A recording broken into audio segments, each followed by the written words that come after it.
दोस्तों, इस बात में कोई शक नहीं कि कैलाश पर्वत धार्मिक दृष्टि से बहुत ही ज्यादा महान है। कैलाश पर्वत को हिंदू धर्म की सबसे पवित्र जगह माना जाता है। यह जगह तिब्बत में स्थित है और जैसा कि आपको पता ही होगा कि चाइना ने तिब्बत पर कब्जा किया हुआ है, जिसके चलते कैलाश पर्वत के ऊपर भी चाइना का हक है। लेकिन वह अगर हक दिखाने की थोड़ी भी कोशिश करती है तो वह हक्की बक्की रह जाती है। वैसे तो चाइनीज गवर्नमेंट ने कैलाश पर्वत पर चढ़ना 2001 से ही बैन किया हुआ है, लेकिन चाइनीज गवर्नमेंट के साथ कुछ ऐसी घटनाएं हुई हैं जिसके बाद वह कैलाश पर्वत पर चढ़ने के नाम से ही कांपती है। जी हां, चीन ने साल 1990 और 1996 के बीच कैलाश पर्वत पर चढ़ने की कोशिश की थी, लेकिन यह कोशिश इतनी भयानक साबित हुई कि चीन ने उधर जाने पर ही बैन लगा दिया। सबसे पहले चीन ने 17 वैज्ञानिकों की एक टीम को कैलाश पर्वत के ऊपर भेजा था। इस टीम में कुछ चाइनीज साइंटिस्ट थे तो कुछ जापानी, लेकिन साइंटिस्ट के साथ क्या हुआ यह किसी को नहीं पता, क्योंकि वहां पर गए वैज्ञानिक कभी लौटकर वापस नहीं आए। जिसके बाद एक रेस्क्यू टीम को वहां पर भेजा गया, यह देखने के लिए कि वो अभी तक जिंदा है या नहीं। दोस्तों, अगर आप हमारे चैनल धर्म टीवी पर नए आए हैं तो चैनल को सब्सक्राइब करें और वीडियो को लाइक करना मत भूलिएगा। वहां पर जाकर उस रेस्क्यू टीम को पता चला कि 17 के 17 वैज्ञानिकों की मौत हो चुकी है। इन लोगों की मौत कमजोरी और बहुत ज्यादा खराब मौसम के कारण हुई थी, लेकिन इन सभी के मौत की असली वजह अभी तक कोई नहीं जानता। इसमें से एक भी शख्स जिंदा नहीं बचा और साथ ही जो इनके साथ कैमरा था वो भी काम करना बंद कर चुका था। लेकिन इसके बाद भी चीन ने हार नहीं मानी, क्योंकि उन्हें जानना था कि कैलाश पर्वत को इतना पवित्र क्यों माना जाता है और लोग उसकी पूजा क्यों करते हैं। और अगर कैलाश पर्वत को इतना ताकतवर माना जाता है तो आखिर इसकी वजह क्या है। ऐसी ही कई सारी दंत कथाएं हैं जिनमें यह बताया गया है कि कैलाश पर्वत के ऊपर शिव जी का घर है और कैलाश पर्वत पर स्वर्ग में जाने का रास्ता है। ऐसी और भी कई सारी बातें हैं और चीन इन सब बातों को जानने के लिए बहुत ज्यादा उत्सुक था और इसीलिए उन्होंने फिर सोचा कि इस बार हेलीकॉप्टर से जाएंगे, जबकि एरोप्लेन को कैलाश पर्वत के ऊपर से उड़ाना बिल्कुल मना है, क्योंकि वहां का मौसम इतना ज्यादा खराब होता है कि कोई भी हवाई जहाज इसके ऊपर टिक नहीं पाएगा। लेकिन चीन ने फिर भी एक हेलीकॉप्टर को वहां पर भेजा।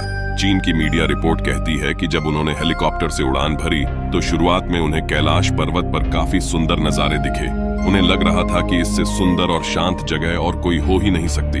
उनके साइंटिस्ट का यह कहना था कि यह अगर सफर ऐसा ही चलता रहा तो उनको किसी बात की चिंता नहीं है। लेकिन उनको इस बात का नहीं पता था कि यह तूफान के आने से पहले का सन्नाटा था, क्योंकि जिन नजारों का वो मजा ले रहे थे आने वाले समय में उनके लिए एक सजा के रूप में बदलने वाली थी। क्योंकि थोड़ी और ऊंचाई पर जाने के बाद कैलाश पर्वत के वातावरण में बहुत ही ज्यादा बदलाव आ गया। उनका कहना था कि जब वो जमीन पर देख रहे थे तो हर जगह पर हिमस्खलन आ रहे थे और ये हिमस्खलन बहुत ही ज्यादा खतरनाक थे। उनका कहना था कि नीचे देखकर उन्हें थोड़ा डर लग रहा था, लेकिन ऊपर देखकर उन्हें 1000 गुना ज्यादा डर लग रहा था, क्योंकि ठीक उनके ऊपर इतने घने बादल मंडरा रहे थे कि मानो कि वह हेलीकॉप्टर को ही निकल जाएंगे। जैसे ही वह और ऊंचाई पर गए, हर जगह पर बिजली कड़कनी शुरू हो गई और काफी जोर से बर्फबारी होना शुरू हो गई और इतने ऊपर ऑक्सीजन की मात्रा भी बहुत कम हो जाती है, जिसके कारण उनके हेलीकॉप्टर के इंजन भी जवाब देना शुरू हो गए थे और हवा का प्रेशर इतना ज्यादा था कि हेलीकॉप्टर को कंट्रोल करना बहुत ही ज्यादा कठिन हो गया था। चीनी वैज्ञानिकों की माने तो उनका कहना था कि कैलाश पर्वत पर सारी दिशाएं आकर मिलती हैं, जिसके चलते उन्हें बहुत ही ज्यादा दिशा भ्रम दिखाई दे रहा था। उनके लिए यह बताना मुश्किल था कि दक्षिण किस तरफ है और पश्चिम किस तरफ। उनके पास जो कंपास था वह भी पूरे तरीके से काम करना छोड़ चुका था। उन्हें पता ही नहीं चल रहा था कि वह किस ओर बढ़ रहे हैं। उनके लिए बस एक ही रास्ता था, वह था ऊपर की ओर बढ़ना, और वे जैसे ही ऊपर जाते हैं वैसे ही वातावरण में और बदलाव आने शुरू हो जाते हैं। फिर एक पल में मौसम इतना ज्यादा खराब हो गया कि हेलीकॉप्टर में वार्निंग आना शुरू हो गया। साथ ही फ्यूल टैंक ने भी काम करना बंद कर दिया था। उन सबका दिल जोर जोर से धड़क रहा था। उनके दिमाग में वापस जाने के ख्याल आ रहे थे। फिर उनके पास और कोई चारा भी नहीं बचा था और अंत में उनको यह मिशन बीच में ही खत्म करके वापस लौटना पड़ा। दोस्तों, कैलाश पर्वत पर चढ़ना नामुमकिन माना जाता है। हेलीकॉप्टर भी कैलाश पर्वत के ऊपर नहीं चल पाए। इस मिशन के बाद चीन काफी डर चुका था और उसके बाद उसने कभी भी कैलाश पर्वत पर चढ़ने की हिम्मत नहीं की, बल्कि उन्होंने कैलाश पर्वत पर चढ़ना ही बैन कर दिया। लेकिन उन्होंने फिर एक बार अंतिम कोशिश करने की सोची। इस बार दुनिया के 4 सबसे बेहतरीन माउंट क्लाइंबर्स को बुलाया गया और उनको यह मिशन दिया गया कि आपको कैलाश पर्वत पर चढ़ना है। इन चारों ने सोचा कि कैलाश पर्वत के एकदम ऊपर जाने से बस थोड़ी नीचे एक जलधारा बहती है और उनका प्लान बस यहीं तक पहुंचने का था। इन चारों ने अपनी यात्रा को शुरू कर दिया। कहते हैं कि एक हफ्ते तक इनका कोई अता पता नहीं था, लेकिन इसके बाद रेस्क्यू टीम को इनकी मदद के लिए भेजा गया और ये चारों जिंदा मिल भी गए, लेकिन इनकी हालत बहुत ही खराब थी। इनकी आंखें अंदर जा चुकी थीं, नाखून और बाल काफी ज्यादा बढ़ चुके थे और बाल सफेद हो चुके थे। इनके चेहरे पर झुर्रियां आ गई थीं। ये ठंड से कांप रहे थे और काफी ज्यादा कमजोर भी हो चुके थे। चारों को बाहर की दुनिया के 8 दिन के मुकाबले ये 8 दिन 25 साल जितना बड़ा समय लग रहा था। इन चारों को जल्द से जल्द हॉस्पिटल में भर्ती करवाया गया, लेकिन चारों सही अवस्था में आते उससे पहले ही इन चारों ने अपना दम तोड़ दिया। माना जाता है कि कैलाश पर्वत पर इंसान की उम्र बहुत तेजी से बढ़ने लगती है। आमतौर पर हमारे नाखून और बाल बढ़ने में 2 हफ्ते का समय लगता है, लेकिन कैलाश पर्वत पर यह बस 12 घंटे के अंतराल में बढ़ जाते हैं। दोस्तों, अगर ये टाइम ट्रैवल नहीं है तो क्या है? माना जाता है कि यह शिव जी का कवच है, ताकि कोई भी कैलाश पर्वत तक ना पहुंच सके। इस प्रकार कैलाश पर्वत के एकदम ऊपर पहुंचने में बहुत ही ज्यादा समय लगेगा और ऐसे ही कमजोरी बढ़ती रही तो ऊपर पहुंचने से पहले ही इंसान मर जाएगा। कहा जाता है कि कैलाश पर्वत पर चढ़ते वक्त एक पॉइंट आता है जब ठंड बहुत ज्यादा बढ़ जाती है, इतनी कि न सिर्फ इंसान बल्कि कोई भी चीज जमनी शुरू हो जाती है। दोस्तों, कैलाश पर्वत के रहस्यों के बारे में अगर बात की जाए तो शायद एक महागाथा तैयार हो जाएगी, पर कैलाश पर्वत की रहस्यमयी पहेली खत्म नहीं होगी। दोस्तों, हम सभी जानते हैं कि कैलाश हिमालय की पर्वत श्रृंखलाओं में स्थित एक बहुत ही ऊंची बर्फीली चोटी है, जिसका धार्मिक ग्रंथ और पौराणिक कथाओं में अनूठा वर्णन मिलता है। कैलाश को भगवान शिव का निवास स्थल माना गया है। भगवान शिव को आदिदेव कहा जाता है, जिनका कोई जन्म और मृत्यु नहीं होता और वे सभी प्राणी और वस्तुओं में निवास करते हैं। माना जाता है कि भगवान शिव अपने परिवार के साथ इसी पर्वत पर रहते हैं और ये पर्वत शिवलोक के नाम से जाना जाता है।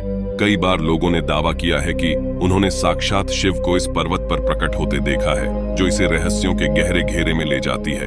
ये हिंदू, बौद्ध और जैन धर्म का केंद्र है। जैन और बौद्ध धर्म के लोग इसे ध्यान और चिंतन के लिए सबसे उपयुक्त स्थान मानते हैं, जहां सरलता से चित्त को नियंत्रित किया जा सकता है, क्योंकि यह जगह अत्यंत शांत और दैवीय है। योगियों के एक बड़े समूह की मान्यता है कि यहाँ भौतिक और सूक्ष्म हिमालय दोनों की अनुभूति एक साथ की जा सकती है। सूक्ष्म हिमालय परम योगियों को दिखने वाली पारलौकिक संसार की छाया है। यह स्थान तांत्रिक क्रिया और सिद्धियों का भी आकर्षण केंद्र है। यहाँ कई साधु तंत्र साधना करते हैं और सिद्धियां प्राप्त करते हैं। सिद्धि प्राप्त साधुओं की आयु बहुत अधिक हो जाती है और उनके पास अविश्वसनीय शक्ति होती है। दोस्तों, यहाँ के शांत परिवेश में हमें डमरू की ध्वनि सुनाई देती है, जो पहले हमें किसी विमान की आवाज जैसी लगती है। अगर इसे ध्यान से सुना जाए तो ये ध्वनि ओम जैसा प्रतीत होता है। वैसे माना जाता है कि यह ध्वनि बर्फ के निरंतर पिघलने और उनके चट्टानों के साथ परस्पर घर्षण के कारण उत्पन्न होती है। यहाँ के साधु और संत इसे धार्मिक और अलौकिक घटना मानते हैं। दोस्तों, हिमालय धरती के 2 ध्रुवों, उत्तरी और दक्षिणी ध्रुव के मध्य में स्थित है और कैलाश पर्वत हिमालय का केंद्र माना जाता है। इस प्रकार कैलाश संपूर्ण धरती के केंद्र के रूप में विख्यात है। वैज्ञानिकों के अनुसार यहाँ एक्सिस मुंडी केंद्र है। एक्सिस मुंडी भौगोलिक और चुंबकीय ध्रुवों का केंद्र है, जहाँ 10 दिशाएं मिल जाती हैं। रूस के वैज्ञानिक मानते हैं कि एक्सिस मुंडी में अलौकिक शक्तियों का प्रवाह होता है और यहाँ आने वाले सभी व्यक्तियों को प्रभावित करता है और उन्हें दूसरे आयामों से संपर्क की अनुभूति देता है। दोस्तों, यहाँ कई बार सतरंगी प्रकाश के पुंज आकाश में नजर आते रहते हैं, जो वैज्ञानिकों के अनुसार चुंबकीय तरंगों के आपसी संयोजन और घर्षण से उत्पन्न होता है। हमारी पृथ्वी के चारों ओर चुंबकीय तरंगों का एक बेल्ट है, जो ध्रुवों पे और सघन हो जाते हैं और चमकीले प्रकाश गिरते रहते हैं, जिसे सामान्य भाषा में अरोरा या ध्रुवीय प्रकाश कहते हैं। यहाँ एक्सिस मुंडी केंद्र होने के कारण ये क्रिया होती रहती है। कंपास के अनियंत्रित होने के पीछे भी यही कारण है। दोस्तों, कैलाश पर्वत की ऊंचाई सिर्फ 6638 मीटर है, जो माउंट एवरेस्ट से लगभग 2000 मीटर कम है, परंतु फिर भी शायद ही इस पर्वत को चढ़ा जा सका है। 11वीं सदी में एक बौद्ध भिक्षु मेलारेपा के विषय में कहा जाता है कि उसने इसकी चढ़ाई की थी, परंतु मेलारेपा की ओर से इसकी पुष्टि नहीं की गई, तो ये रहस्य बनकर रह गया। कैलाश पर्वत के धार्मिक और पवित्र स्थान होने के कारण यहाँ चढ़ाई पर सरकार द्वारा पाबंदी लगाई गई है। इस पर्वत की चढ़ाई के वक्त पर्वतारोहियों को आश्चर्यजनक रूप से दिशा का भ्रम हो जाता है और पर्वत के विशाल होने के कारण वे यहाँ भटक जाते हैं। यहाँ चुंबकीय कंपास भी सही से काम नहीं करता और चारों दिशाओं में संकेत करने लगता है। इस पर्वत पर चढ़ना लगभग असंभव माना जाता है, जिसके कई कारण हैं। इस पर्वत पर मौसम बदलता रहता है, जिसकी वजह से यहाँ बर्फीले तूफान और लैंडस्लाइड होते रहते हैं, जो कई पर्वतारोहियों की जान पर आफत बन चुके हैं। एक कुशल पर्वतारोही कर्नल R.C. विल्सन ने एक बार बताया था कि जैसे ही उन्होंने इस पर्वत पर चढ़ाई शुरू की तो तेज बर्फबारी ने उनका रास्ता रोक लिया और चढ़ाई को असंभव बना दिया। इस पर्वत की ऊंचाइयों पर अचानक से ऑक्सीजन की मात्रा में भारी गिरावट आती है, जो सांस में घुटन पैदा करती है। कैलाश पर्वत एक पिरामिड नुमा आकृति के रूप में है, जिसकी संरचना कंपास के 4 दिशा के बिंदुओं के समान है। कुछ वैज्ञानिकों का मानना है कि यह एक विशाल मानव निर्मित प्राचीन पिरामिड है, जो अंदर से खोखला है और रहस्यमय उपकरणों और वस्तुओं से भरा है, लेकिन अभी तक इस बात की पुष्टि नहीं की गई है। इस पर्वत की एरियल तस्वीर में देखने को मिलता है कि इसका आकार चक्रनुमा है और पहाड़ी क्लिफ लाइन कुंडलिनी जटाओं की तरह दिखती है। यह मान्यता है कि यह पर्वत हमारे सहस्त्रा चक्र को इंगित करता है, जो परम चेतना का बिंदु है। यहाँ 2 मुख्य सरोवर है। पहला मानसरोवर, जो स्वच्छ जल का तालाब है और सूर्य के आकार का है, और दूसरा राक्षस झील, जो खारा है और चंद्र के आकार का है। राक्षस ताल को रावण ताल भी कहा जाता है, क्योंकि पुराणों के आधार पर रावण ने यहीं भगवान शिव की आराधना की थी और उनसे अनेकों वरदान प्राप्त किया था। एक ही स्थान पर मीठे और खारे पानी का तालाब हमें अचंभित करता है। इस स्थान से कई मुख्य नदियों का उद्गम होता है, जैसे सतलुज और ब्रह्मपुत्र, जो बड़े और विशाल क्षेत्रों में जल की आपूर्ति करती है। एक और बात जो इस स्थान को रहस्यमय बनाती है, वो है हिम मानव का रहस्य। जी हाँ, यहाँ कई बार हिम मानव की देखे जाने की पुष्टि की गई है, जो वैज्ञानिक के मुताबिक प्राचीन आदि मानव की जाती है। कई बार यहाँ हिम मानव के बड़े पैरों के निशान दिखाई देते हैं। कुछ लोगों का मानना है कि हिम मानव लोगों को मारकर खा जाते हैं, जो हमें भय से भर देता है। यह जाति भूरे भालू के समान दिखती है और पौराणिक कथाओं में इनका कई बार वर्णन भी मिलता है। ये स्थान कस्तूरी मृग का निवास भी है, जो दुर्लभ हिरण की प्रजाति है। इस मृग की कस्तूरी सुगंधित होती है, जो इसके शरीर के पिछले हिस्से की एक ग्रंथि में पाई जाती है। कस्तूरी का औषधि और इत्र के निर्माण में प्रयोग किया जाता है और ये उत्पाद बहुत ही महंगा होता है। कैलाश पर्वत की घाटियों में कई प्रकार की औषधियां पाई जाती हैं, जो दुर्लभ है। पुराणों के आधार पर इस स्थान में अमर संजीवनी पाई जाती है, जिसके विषय में कोई प्रमाण नहीं मिले हैं। इस पर्वत की एक सबसे रोचक बात यह है कि यहाँ आने वाले लोगों ने अनुभव किया है, यहाँ समय की गति बढ़ जाती है। लोग इस बात का अनुमान इस बात से लगाते हैं कि यहाँ शरीर के बाल और नाखून बड़ी तेजी से बढ़ने लग जाते हैं, जितना सामान्यतः 1 महीने में बढ़ते हैं। मित्रों, कैलाश पर्वत से जुड़े ये रहस्यमय और रोचक तथ्य हमें इसकी विशालता और विलक्षणता का आभास कराती है। दोस्तों, अगर आप भी महादेव बाबा के भक्त हैं तो वीडियो को लाइक कर कमेंट बॉक्स में हर हर महादेव जरूर लिखें। कैलाश पर्वत प्रकृति की एक विचित्र कृति है, जो सामान्य जन को अचंभित करती है। कैलाश पर्वत हमें सोचने पे मजबूर करता है कि क्या हमने प्रकृति को सही से जाना है, या हमें अभी प्रकृति के प्रति अपने दृष्टिकोण को बदलने की आवश्यकता है। ये पर्वत हमें अध्यात्म के करीब ले जाता है और सृष्टि के रहस्य को उजागर करने के लिए प्रेरित करता है। भगवान शिव दुनिया के सभी धर्मों के मूल है और हिंदू धर्म में भगवान शिव को मृत्यु लोक का देवता माना गया है। भगवान शिव का न तो कोई आरंभ हुआ है और न ही अंत होगा, इसीलिए वे अवतार न होकर साक्षात ईश्वर है। हिंदू धर्म ग्रंथों के मुताबिक तीनों लोकों के स्वामी भगवान शिव ने कैलाश पर्वत पर ही समाधि लगाई थी, जबकि तिब्बती बौद्धों का मानना है कि परमानंद के प्रतीक बुद्ध देव ही कैलाश पर्वत के अधिष्ठाता देव है और वे कैलाश पर्वत पर ही निवास करते हैं। तो वहीं जैन धर्म के अनुयायी कैलाश को अष्टापद कहते हैं। उनका मानना है कि प्रथम तीर्थंकर ऋषभदेव ने यही निर्वाण प्राप्त किया था। इस पर्वत के पश्चिम तथा दक्षिण में मानसरोवर तथा रक्षातल झील है। ऊंचाई के मामले में कैलाश पर्वत विश्व विख्यात माउंट एवरेस्ट से ज्यादा ऊंचा नहीं है, लेकिन कैलाश की भव्यता उसके आकार में है। ध्यान से देखने पर यह पर्वत शिवलिंग के आकार का लगता है, जो पूरे साल बर्फ की चादर ओढ़े रहता है। कैलाश पर्वत अमरनाथ यात्रा पर जाते समय रास्ते में आता है, जो तिब्बत के हिमालयी रेंज में स्थित है। हिंदू धर्म में कैलाश पर्वत का बहुत महत्व है, क्योंकि यह भगवान शिव का निवास स्थान माना जाता है। लेकिन इसमें सोचने वाली बात यह है कि दुनिया की सबसे ऊंची माउंट एवरेस्ट को अभी तक 7000 से ज्यादा लोग फतह कर चुके हैं, जिसकी ऊंचाई 8848 मीटर है। लेकिन कैलाश पर्वत पर आज तक कोई नहीं चढ़ पाया, जबकि इसकी ऊंचाई एवरेस्ट से लगभग 2000 मीटर कम है। ये अब तक रहस्य ही बना हुआ है। कहा जाता है कि जिसने भी कैलाश को जीतने की कोशिश की, उसकी मौत हो गई। कैलाश पर्वत पर कभी किसी के नहीं चढ़ पाने के पीछे कई कहानियां प्रचलित हैं। लोगों का मानना है कि कैलाश पर्वत पर शिवजी निवास करते हैं और इसीलिए कोई जीवित इंसान यहां पर नहीं पहुंच पाता है।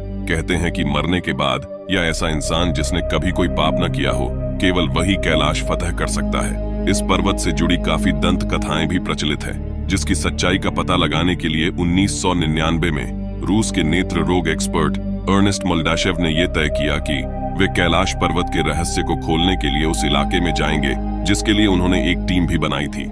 इस पर्वतारोहण टीम में भूविज्ञान एक्सपर्ट, भौतिकी के एक्सपर्ट और इतिहासकार शामिल थे। अर्नेस्ट मोल्डाशेव ने यह दावा किया कि कैलाश पर्वत एक विशाल मानव निर्मित पिरामिड है, जिसका निर्माण प्राचीन काल में किया गया था। ये पिरामिड कई छोटे छोटे पिरामिडों से घिरा हुआ है, जो कि पारलौकिक गतिविधियों का केंद्र है।